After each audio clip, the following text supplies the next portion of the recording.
the Canada Mortgage and Housing Corporation, CMHC, that have joined us in a previous life. I know what you folks at CMHC are going through. In a previous life, I used to work for Alberta Mortgage and Housing Corporation back in the 80s. So welcome. We have online today Deirdre Marchenko, Account Manager, Client Relations, Vesna Spehar. See, I rolled the R, Vesna. Account Manager, Financial Institutions, Client Solutions, and David Roy, Senior Manager, Risk and Pricing Analysis. I'm not sure, have one of the three of you, have you got some prepared comments before we get into questions? Yeah, so Ken, I think either Vesna or Deirdre are going to do the presentation, and then it'll take 10 or 15 minutes, and then from there we'll open it up for questions and answers. Okay, so I will do the presentations. Go ahead. And I'm going to try to record. Try to get my presentation going. You guys tell me when you see my screen. That's so well. I think it's coming on there, Vesna. Just for context, we don't normally use Zoom. So if we struggle with this, it's because it's lack of practice. It's not. Okay. Nothing more, nothing less. All right. Can you see? No problem. Everybody's learning. Perfect. Go ahead. So, as you know, this call is about CECRA. As you are all aware, the CECRA has it's a government assistance program to Canadian small businesses, and it was launched on May 25th. Well, actually, it was announced early April, but the portal became available on May 25th, and that is the official live go live date. So quickly, just of program overview. The program supports small commercial tenants experiencing financial hardship due to COVID-19. As well, it supports property owners in providing rent reductions for the small business tenants who were impacted with whose financial well-being was impacted with the COVID-19. CECRA is in the form of a forgivable loan, so it's unsecured and forgivable loan provided to qualified commercial property owners. Property owners are required.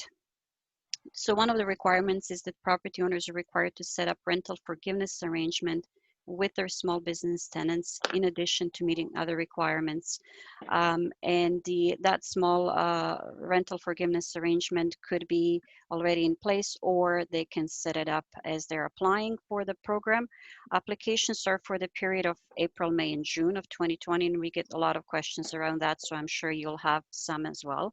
The application deadline for this program is August 31st, which means that when the 3-month period has ended, April, May, and June, that you can still make the application. The tenants, property owners can still make the applications before August the 31st, provided they qualify. So the rent payment and funding breakdown is pretty much a three-step or a three-prong approach. Property owner is expected to cover 25%, minimum of 25% of gross rent for the 3-month period. The small commercial tenant is expected to pay up to 25%, and then the program, the program grant or loan is going to provide additional 50 or remaining 50% of the rents. So that's the, in a nutshell, the program itself. There is no other additional funding that is going in and out, but there are some requirements that are required, that are the participants are required to meet. Program administration is pretty much done by CMHC. However, we are the administrators, but we do have a third-party partners that are responsible for intake of application and assessments. There is a portal that is available, as I said, of May 25th launch. We do have, technical support that can be provided during the application process. And one of the partners is also involved in advancing the funds to the landlord property owners upon the approval. So the CECRA for small business is, as I said, applicable to commercial property owners, and they have to be the property owner must be the one who submits the application on behalf of the tenants. And it is important to know that application must be made, as I said, by the property owner, because we get that question a lot as well. Can the tenant apply? Additionally, only one application must be made per property, so that's important to mention. The property managers are or authorized persons can also make applications on behalf of the property owners, and for example, executors and powers of attorney, but only the property owner can sign the attestation. Property owner must meet the following requirements: own commercial property occupied by one or more small commercial tenants, will be responsible for the reduction of the gross rents to no more than 25% for the tenant, and have rent reduction agreements and moratorium on eviction as well for the period of April, May, and June of 2020. Have declared rental income on their tax return, personal or corporate, for tax years of 2018 and 2019. The property, the continuation of other requirements is that they have to, the property owner has to confirm that they have availed themselves of any insurance proceeds and rental support program, confirm prudent cash flow measures for the duration of the program, has agreed to not seek to recover rent abatement amounts after the program is over, including through significant or disproportionate rent increases, provide an attestation signed on their behalf, and documentation to support their application, which may include monthly rent rolls from the commercial properties. So those are all the requirements that property owner would have to have or steps to complete to start the process of the application. The small commercial tenant requirements is that there are 3 tests for the tenants they have to pass. First, pays no more than $50,000 in monthly gross rent payments, as described the lease agreements per property. The small business tenant cannot generate more than 20 million in gross annual revenue on a consolidated basis, and the small commercial tenant will be responsible for up to 25% of the gross rent owed, and have been and will continue to be committed to lease term and a rent reduction agreement. The additional criteria for small tenant is that they have to experience a significant decline in revenues due to COVID-19, and that is decrease of 70% in revenues for the months of April, May, and June. And that is an average for the 3-month period. So the one of the questions we have was about that, which we'll talk about later. Have availed themselves of any insurance proceeds and additional support provided by other rental support programs. And for tenants who are struggling to pay their portion of 25%, other government programs are available to assist them financially. In terms of the forgiveness and repayment, so this is the loan itself. If the property owner complies with the applicable terms and conditions that are as outlined in the loan forgiveness agreement, the loan is 100% forgivable. However, in the event of non-compliance with terms and conditions on behalf of property owner, the amounts outstanding will become immediately repayable. And the default, what are the occurrences? When can default occur? So if the property owner fails to comply with the rent reduction agreement, fails to maintain prudent cash flow measures, seeks to recover rent abatement amounts or applies disproportionate rent increases, misrepresents information provided or any of the requested program documents, and in case of default, all necessary measures to recover outstanding amounts will be undertaken, including collection actions.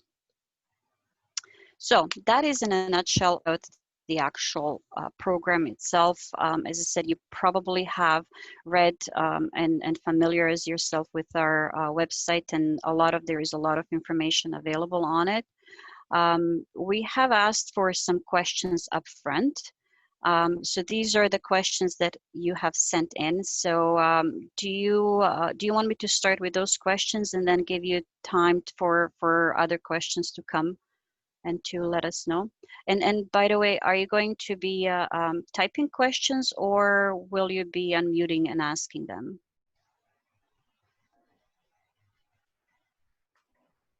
Ken, I think you're on mute, Ken.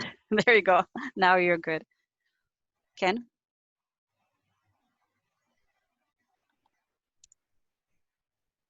Okay, we're mute. No, can you hear me now? Yes. Yeah, you're good, Ken. The wonders of modern technology, right? Vesna, Right. you can go ahead and answer those 5 questions. If anybody's got any questions, what they'll do is they'll put it in the chat box, and then Okay. Heather will bring that to my notice, and then we'll recognize individuals on an individual basis to ask their question personally. Perfect. And I'll stop sharing screen after I answer these questions. So what happens if a tenant meets the 70% revenue decrease for April and May and June? So as I mentioned during the first few slides, one of the slides, that we're looking for an average decrease. So if someone has revenue April, May, and June of 2020, let's say April and May, they have met that 70% decrease in revenue, but haven't for June, it means we're going to look on average. They have to actually attest to the fact that on average, they have experienced decrease for the 3-month period compared to 2019. It will happen, it might happen that even though quite probably not likely, because if they had April and May 30% of revenue or no revenue at all, and then they have revenue for June, when you average it out, the chances are they're going to be below 70%. They will have at least 70% reduction for the 3-month period. But should they not, should there be that situation that they do not meet the average, then they will not qualify for the program. So that's the answer to that question. David, did you want to add anything to that? Yeah, no, I think you've answered it well. That's now the one piece, and we've now missed the other questions, which we'll go through. If you can just you can get back to it. The one piece that I will say is the way the program is built. It's built around the tenant attestation. So it's the tenant self-identifying to meeting the program requirements, which includes the 70% revenue decrease. And so we're not looking for the tenant to open their books and say, look at me, I meet the requirement. It's the tenant in good faith making that attestation, and then the property owner relying upon that good faith attestation and proceeding with the application. And we'll get into a related question number 3, where I can delve into that a little bit more, but I wanted just to set that up. That's exactly what I was going to suggest, David. Why don't we take question number 3 and then go back to question number 2, because they're related. The question number 3 was, what is the liability on the part of the landlord as they have to attest to the rent drop on behalf of the tenant? And as David had mentioned, it is really the tenant who attests to their own, provide the information and attest that their information is true, and they are not, they're making in good faith, that the attestation is made in good faith, and the landlord makes the attestation and is responsible for their own.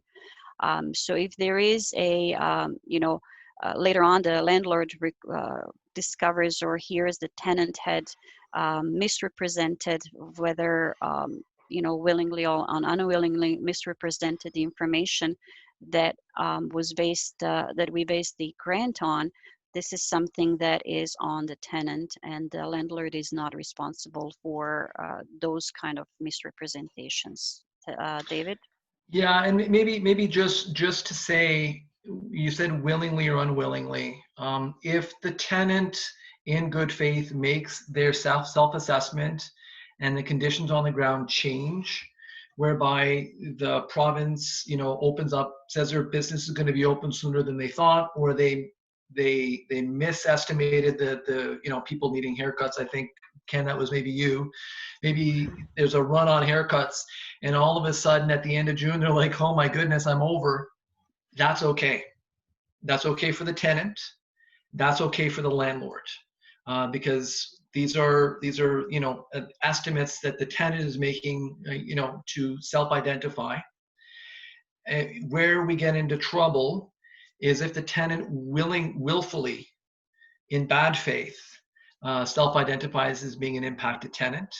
Then if CMHC or the program administrator were to discover this after the fact, then there would be consequences for the tenant. There would not be consequences for the landlord. And I want to make that crystal clear, because there's a lot of, I'm going to call it, misconceptions around that. Good. What plans does CMHC have to promote this program to landlords? We do promote the program on our website. We have a lot of information. There is media is also promoting it, talking about it. We are talking on social media. We also, do the direct email links with.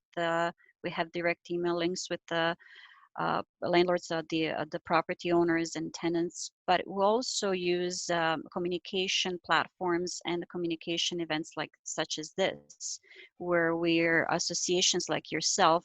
We're counting on your help to promote the program and benefits of the program on the behalf, and as well help the tenants that are struggling during these times, and property owners. So, are there plans to adjust the requirement for tenants to disclose financial statements to their landlords?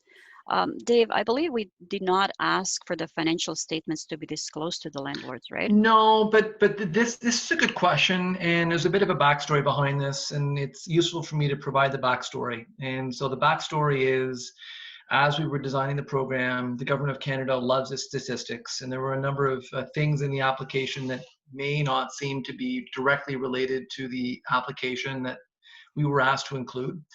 And one of them was around the tenant's gross annual revenue. And we quickly discovered after launch that that was going to be a problematic piece of information to include in the application. And so subsequently, I'm going to say probably a week and a half, 2 weeks ago, that piece of information in the portal was actually removed. And so there is no requirement for tenants to provide financial statements to their landlord, or any financial information to their landlord. As I went back and I talked about my previous point, it really is the property owner relying upon the tenant attestation without investigation. That is a cornerstone of the program. Good, thank you, David. Does CECRA currently apply to landlords who do not have traditional mortgage lines of credits, no mortgage, private lenders?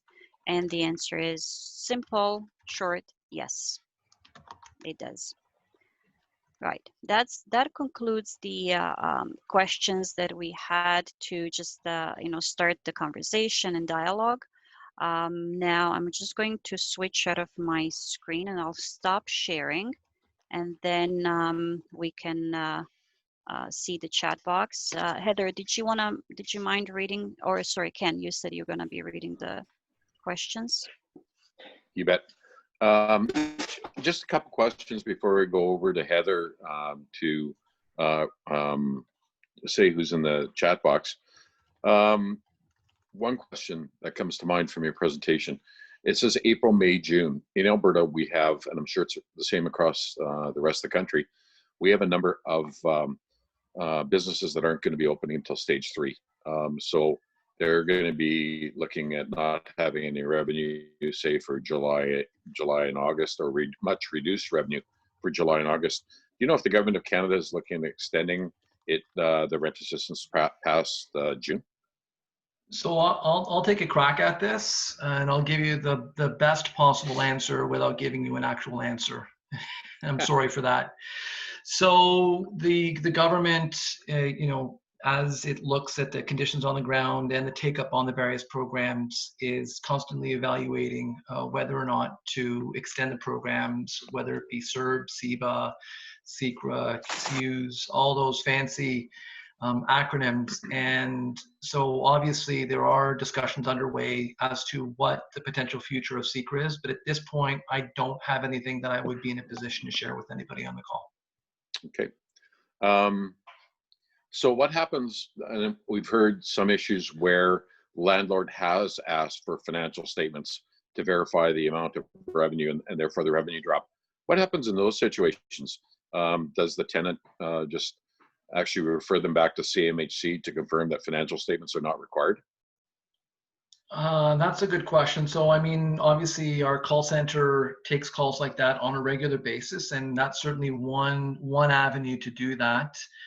You know, certainly another avenue would be to basically provide, you know, demonstrate on that for the property owner as part of their attestation, they don't actually need to investigate the tenant's condition. And so that would probably be my preferred approach if I'm being candid. But certainly, you know, we do receive calls on a regular basis from tenants or property owners asking about exactly what information they need to do and what they can and cannot rely on in regards to their CECRA application. All right, Heather, we're going to go over to you. Who's first in the chat box with a question? All right, our first question is from Sasha in Beaumont. She asks, if someone has only purchased the property in 2020, how can they receive supports to offer their tenants rent relief? All right, that's a great question. And in regards to CECRA, they would still be eligible to apply on behalf of their impacted tenants. There's nothing in the program that would render them ineligible. And in fact, if I look through the program documentation and the property owner attestation, the property owner attestation makes reference to tax returns for 2018 or 2019, or the property has commenced generating commercial revenue in 2020. And that's a bit of, it's not quite exactly what you're talking about, but so long as the property owner through their application, you know, makes it clear that they have acquired the property, then the adjudicators at MCAP will be able to correctly identify that this is in fact, you know, a particular circumstance. They'll go through their health checks, and there's nothing preventing that property owner from providing, you know, rent relief to their small business tenants on their commercial properties. They will have to have the lease agreements in place, signed before April 1st. So correct, but if you're buying an existing building, those lease agreements should be in place. They should carry, right? Yeah. Right. Okay, David, I just one follow-up to that before I go to Heather. In a situation where a landlord does apply and is declined, is there a method for them to contact CMHC to provide additional information? Yeah, so there is. So there's sort of a two-level escalation process. The first, obviously, would be with MCAP, where the property owner will have a conversation about their facts and circumstances on the ground, and we've seen that works in certain occasions. In the occasion where it doesn't work, then what I would suggest is we have a CECRA email box. And I can maybe drop that into the text chat so that people have it, and that the property owner can then, you know, send their information, their application number, the facts and circumstances on the ground, and then we have I want to call it an escalation process on our delivery team, where we have somebody at CMHC actually look at the file and walk through it with the property owner to render, you know, for lack of a word, a verdict on their eligibility or not. And we have seen circumstances already where we've gone back and said, in fact, we need to make these following changes, and then you're eligible. Okay. But I will tell you, Ken, and everybody on the call, and I can't speak to the exact numbers because that's kept under lock and key by the Government of Canada. The vast majority of applications that we receive, I'm going to put it in the 95%, are indeed approved. And the ones that we find that don't get approved are people trying to claim a residential space, where maybe an accountant or something who's running a business out of their home that's looking for rent relief, and that is not covered in the context of CECRA. So I'm not saying it doesn't happen, that there are other circumstances where there are declines, because I've seen them. But I'm going to tell you that so far, so far so good. All right, and we had a Those follow-up darn from accountants. And sorry, It's can I not just Go ahead, them. Heather. sorry, can I just ask Deidre if you don't mind, Deidre, putting Yep. the email box in the chat? Okay. Thank you. So Go ahead, Sasha, who Heather. originally asked the question, did have a follow-up about what if it's a new building that doesn't have prior leases? So if it's a new building, yes, but certainly there need to be small businesses occupying space, paying rent to the property owner in order for there to be evidence that the support is actually going towards small businesses. So obviously there needs to be some sort of lease in place for the period of April, May, and June. Otherwise, what are we paying support for? Heather? Okay, thank you. Our next question is from Natalie in Hinton. What if the business was not open last year in April and only partway through May? What do they compare to? What if reduction in sales is 65%? Would they get a portion? Wow, two-part question. Okay. So the first part of the question is for those businesses that were not in operation during that period, they use a different reference period. So we would have them look at the reference period of January and February of 2020 to establish their eligibility. In regards to the 70% test, I'll answer it this way. The 70% is a 70%. And if you don't meet it, then you don't qualify. But given that we're sitting on the 15th of June and there still are 15 days left to go for businesses to determine their eligibility, I'm going to say that in circumstances where the small business tenant would be uncertain that they're right around the 70%, then I would suggest that in good faith they could sign the tenant attestation, self-identifying as an eligible impacted tenant. So I not directly answered the question, but I'm going to say if you're a small business tenant and you're around the 70%, but you're not quite sure, then go ahead. But if it's clear that you're not going to be, that you're going to be above the 70% in regards to not having experienced that rental revenue, then making that attestation knowingly that you were not eligible would, be considered in bad faith. Okay. Thank you, David. Our next question is from our Alberta Chambers Chair, Shauna. Can you expand on the rules around tenants that have multiple locations and how this changes their qualification requirements? Okay, that's a bit of a broad question. So I'm going to do my best, and then maybe we can get some clarification around that. So the property owners themselves are the conduit. So if you are a small business with multiple locations, then your property owner for each location needs to apply on your behalf for CECRA. And so, in that regard, as a small business, you need to meet the three-pronged criteria. One is your property, the rent on each of your properties cannot exceed $50,000 on an individual basis. You can have, let's say 3 properties with $30,000 a monthly rent. That's okay, but that $50,000 is on a per location basis. So obviously that first level is you can't have rent in excess of $50,000 a month for each location in sort of individually. Then the second part is identifying whether or not your business meets the financial hardship test, the reduction of revenue 70%. And then the third and final test is whether or not your business would be considered a small business, and whereby the overall revenues are less than 20 million on an annual basis. So I didn't quite directly answer the question, except to say that each you know, the business is going to need to deal with each one of their individual property owners on the space that they're leasing in order to receive the benefits from CECRA. Heather, can you unmute Shauna Miller's line and see if that answered the question? Yeah, absolutely. All right. Shauna should be unmuted now.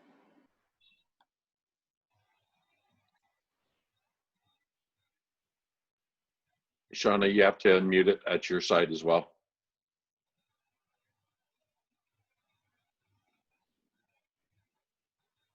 Heather, does it show that she's still muted? Shauna doesn't think her mic is working. She just typed that in the chat box. It shows that she should be unmuted. So Shauna, maybe you could just type if you had any further details to your question or if that answered it in the chat. Okay, maybe while Shauna is typing that in, we can go to the next question, Heather. Yep, absolutely. So our next question is from Lisa in Medicine Hat. If people enter an agreement in good faith with a revenue decrease in April and May, but then saw an increase in revenue in June that increased their average and where they no longer met the criteria, what would be the penalty to the tenant? So as I said before, there is no penalty because the small business made that attestation in good faith. All right, thank you. So our next question is from Mark, and I believe we also had Joe with a very similar question. So Joe, if this doesn't cover your question, maybe you can just flag that in the chat. The question from Mark is just to confirm, tenants and landlords will qualify for assistance for all 3 months or not at all? Are there no circumstances where qualification would apply to just 1 or 2 months? So this is an all or nothing program. So they need to basically meet the criteria for the entire period of April, May, and June. All right, thank you. A couple of very straightforward answers. So our next question is from Dana in Whitecourt, and it's a little bit longer. She does cite part of the attestation, but our office building is owned by our chamber, and we have tenants renting office space. In signing the property owner integrity declaration, we declare that the items outlined in A to D as they pertain to each of our directors, officers, members, shareholders, and beneficial owners. With item A, it states that we know that all of the previous list, including members, have not been convicted of any crime or penal or regulatory offense in relation to any financial matters. How does the chamber and the landlord confidently attest to this? So that's a great question. I received a similar question from a privately held life insurance company. There was a landlord that was basically saying, do we need to attest on behalf of all of our policyholders? I actually have that question with our legal area. So what I'm going to ask you, Heather, is if you don't mind, you can copy that. I think hopefully you have my email. You send that to me, and that's basically in the same category as that one over there. And my legal folks they'll give me an answer. I think the answer is, you know, we don't need to consider actual members so long as we consider you know, directors and officers, then we're okay. But that's my guess on that answer, and I'll get back to you and everybody with an actual sort of official response, because that is a bit of a unique circumstance. Perfect. Thank you for looking. Yeah, into that is especially like it in the case where say you have a chamber which has 300 or 400 members. First of all, if you send that out, how do you verify? First of all, you're not going to get a response from all 400 members. Second of all, you may get some who are going to say, yeah, no, I have been convicted, and forget that pot charge that they had from 30 years ago when it was illegal, right? Yeah, no, and we're not looking to make this, yeah, we're Heather, not yeah, go ahead. No, go ahead, David. I was just going to say, we're not looking to make it overly complicated, but I can understand the overcomplication when you get down to dealing with an organization such as yourself. Thank you. Heather, go ahead. And I've copied that question and I will send it over to you. And Dana, we can get you that answer. Our next question is from Allison. Is there anything in place when the landlord is refusing to apply? And the answer is sadly no. Outside of the other government of Canada, COVID emergency response programs like CEWS and CEBA and those other programs, there's no mechanism to directly provide rent relief directly to the small business tenant. Okay, thank you. Our next question is from Lisa in Medicine Hat. There are many property owners who refuse or don't wish to offer rent forgiveness agreements. So this is a little bit similar to that last question. Do you have any tips or advice for tenants as they're trying to work with or convince their property owners that this would be a beneficial program? So I think there's a few things from my own personal experience. And once again, I think somebody initially on the call said, well, CMHC, we're known for other things other than commercial. So I've got about 9 or 10 weeks of experience on this. So I'll share my 9 or 10 weeks of experience, and you can certainly take it with a grain of salt. I think, for one aspect is that ultimately, and I've hopefully clearly communicated this, the property owner is a conduit for support. The property owner is not liable for any of the misdeeds of his tenants. That's a message that I would clearly, and I feel like I'm, saying it too often. I want to make that clear, and I would want that to be the message for the tenants and the property owners, that in fact, it's the tenant's responsibility to, complete their tenant attestation in good faith, and the property owner is basically to rely upon that without investigation. And that really, this is a program that's there to hopefully quickly and efficiently get money in the hands of small business tenants. And under the vast majority of circumstances, the loans will be forgiven when December 31st, 2020 rolls around. And I cannot say that often enough. Okay, thank you very much, David.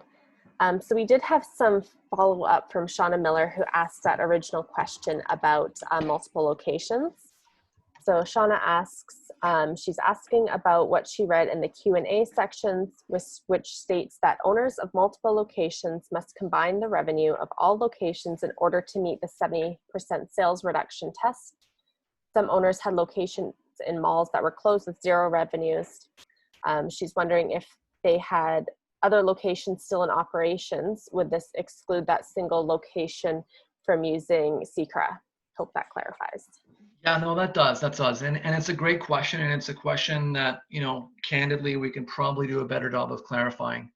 So when we're talking about the 70% reduction in revenue, we are looking at that as a business level. So it's the overall sort of business, contained. Now, that could be a circumstance where the owner has all the businesses in one company, in which case you look at it, or some owners may decide to have their businesses in separate different companies, but it would be at sort of the business company entity level where you would make that assessment around the 70%. So to answer your question, Heather, is it kind of depends. If, they had a separate company for that location that was in an enclosed mall that has 0 revenue, then that's easy. If it's combined with some of the other ones where they've been open but maybe not fully performing, then they've got to look at their sales figures and self-assess and see, okay, how close am I to that 70%? Thank you very much. David, is CMHC willing? Is CMHC willing to take that issue back to government? Because simply for a difference in organization or corporate structure, you have, like you say, if you've got 20 individual limited companies operating, right? They can all apply on their own through their own tenants. But simply because somebody chooses to put all of the stores under one limited company or corporate entity, it seems to me that now they're not able to apply.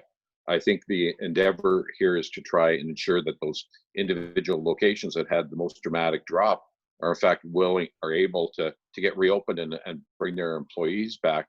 So I'm wondering if there's an opportunity for CMHC to take that back to the government. I know that you can't make comment on policy, but if there's an opportunity to take that back to government to address simply because it's an anomaly or a difference in how the person decided to structure their business. Yeah, so that is certainly a valid comment, Ken. And I guess what I'll say is we constantly get feedback from individuals like yourself on our call center through various channels, and these lead to discussions with government on proposed changes. And it's certainly something that we can take back. I will tell you though, in the I'm going to call it like the term sheet, the program design sheet that the Department of Finance gave us with our marching orders, that was set up that way, in that manner.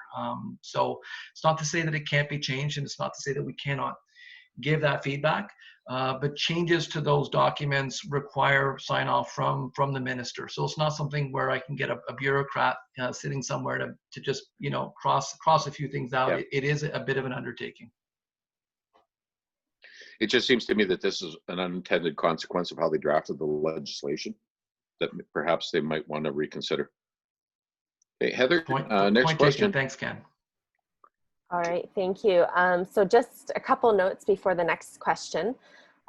David kindly typed the email address, so that's Yeah, sorry, it's CECRA. CECRA with the C and not CECRA with an S. I know, it's Monday. I wrote it in wrong, so. No worries, no worries.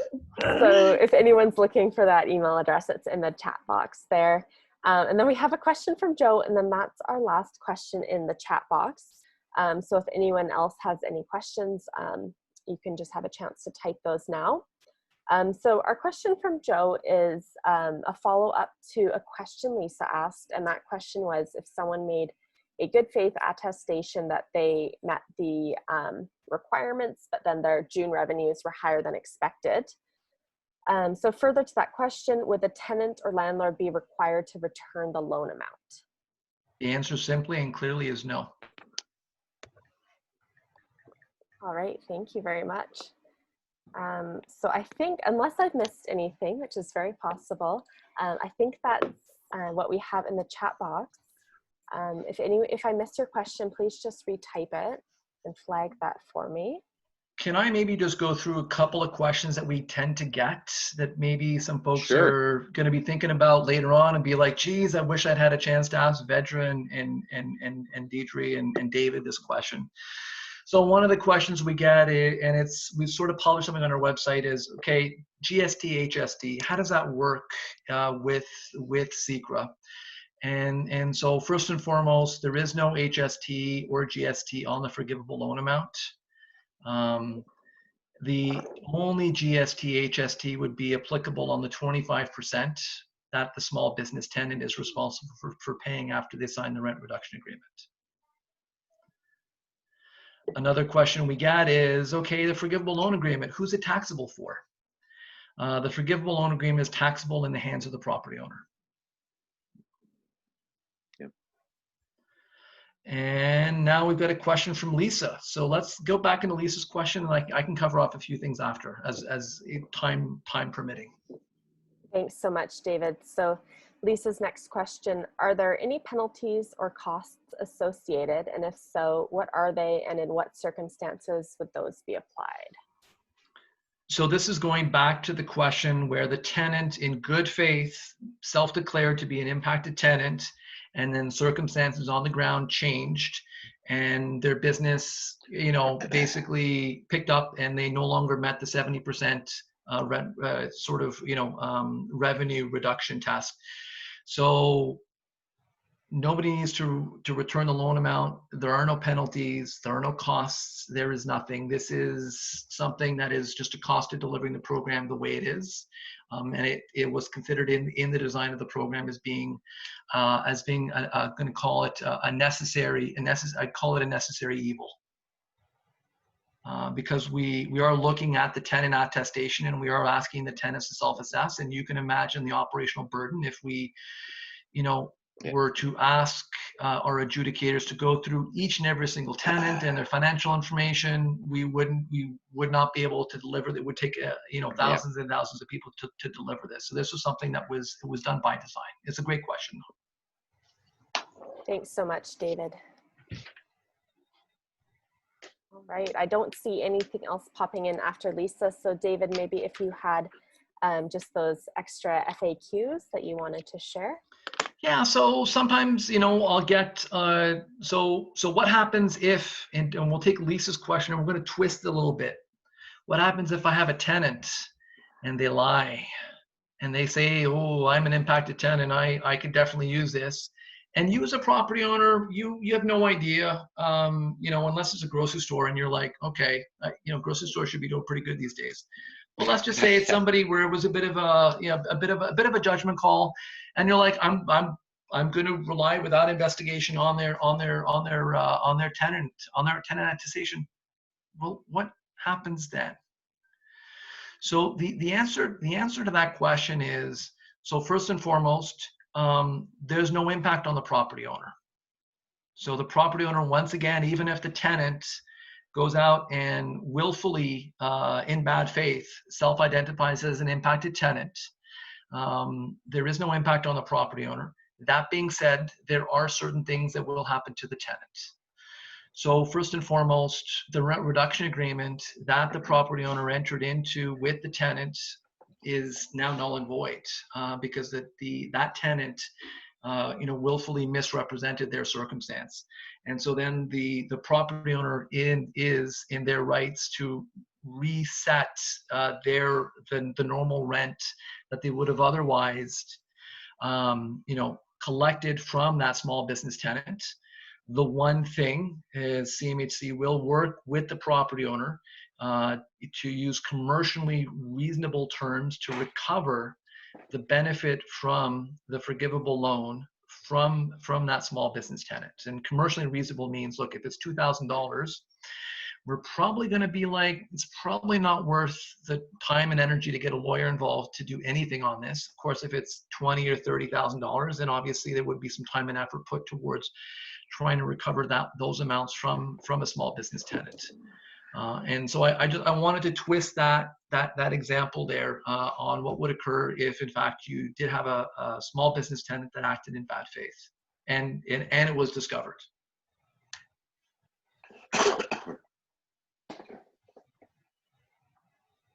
Thanks, David. We do have another question. I don't know if you want to ask that now or save that for later. No, let's keep going.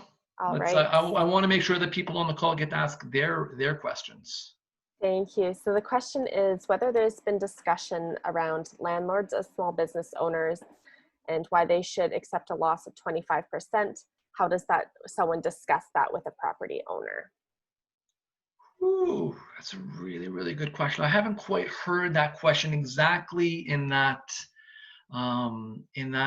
particular way. I think the way that CMHC has been communicating the benefits of the program to property owners is that certainly in this economic environment, the retail landscape may go on a fundamental change, and that as a property owner, there are costs related to evicting and releasing spaces in their small in their commercial plaza.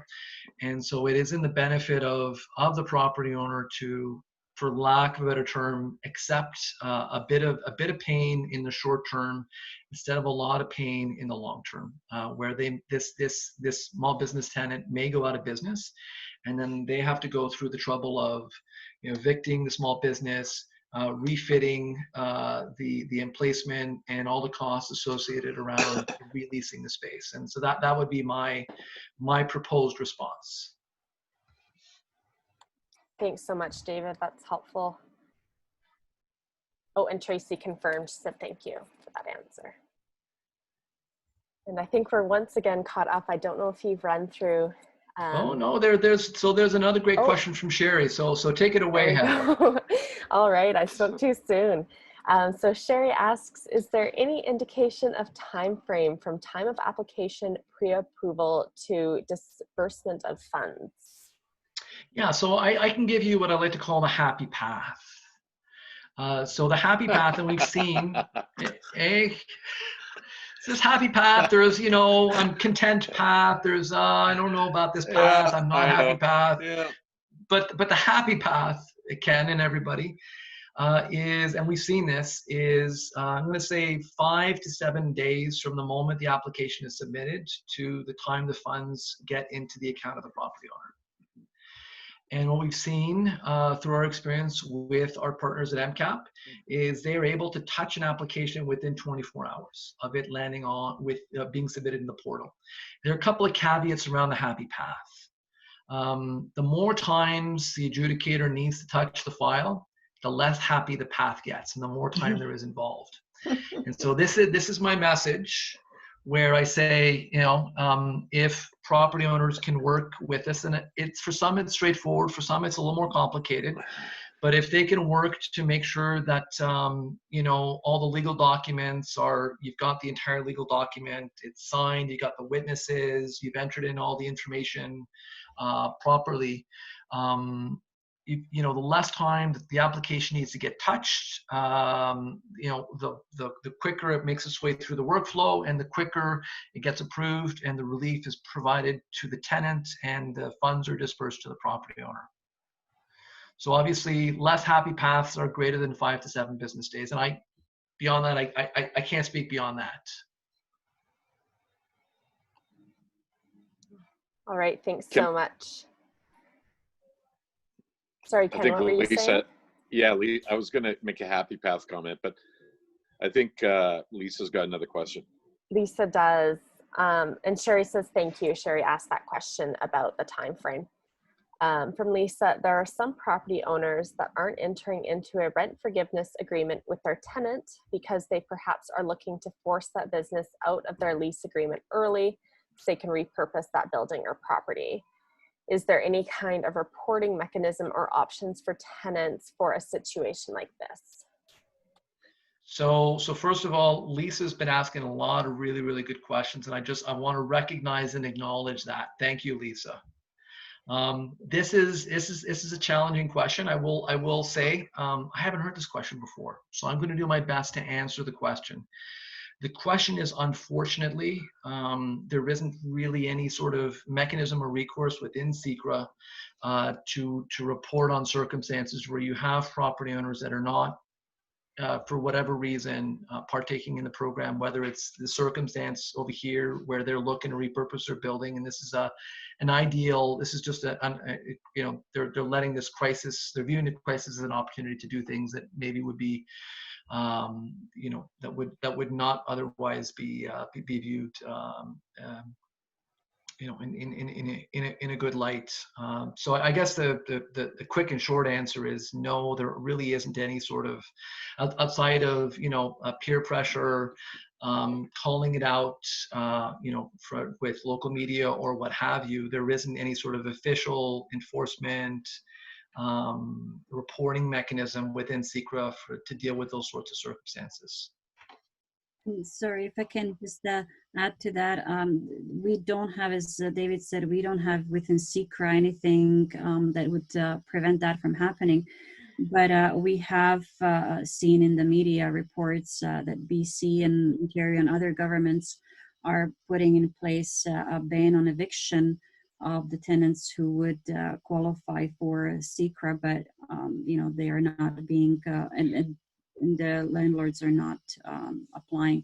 But that's not within the CECRA or CMHC purview. It's just mentioning that it's there and it's not really part of the CECRA. But that's one of the, I guess, the measures that provinces have done.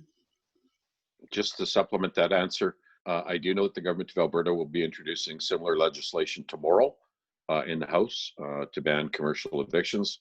I can't tell you the particulars about it because it's embargoed information until the minister actually introduces that act is coming in Alberta tomorrow, tentatively, depending on what the legislative agenda is.